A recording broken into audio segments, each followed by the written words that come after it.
Hello friends, तुम्ही पण कारलं पाहून नाक मुरडता का?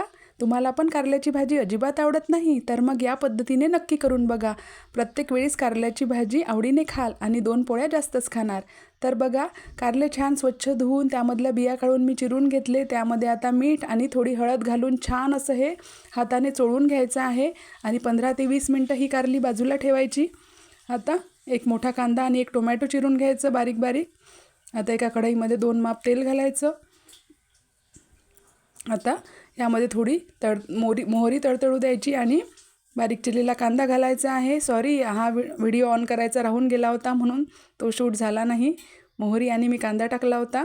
आता यामध्ये टोमॅटो घालून घ्यायचं आणि टोमॅटो छान गळेपर्यंत हे शिजवून घ्यायचं आहे आणि नंतर सुके मसाले ॲड करायचे. चवीपुरतं तिखट आणि मी थोडी हळद घातली आहे, कारण की हळद आपण आधी पण कारल्याला लावली आहे आणि मीठसुद्धा, त्यामुळे मी मीठ पण घातलेलं नाही आहे.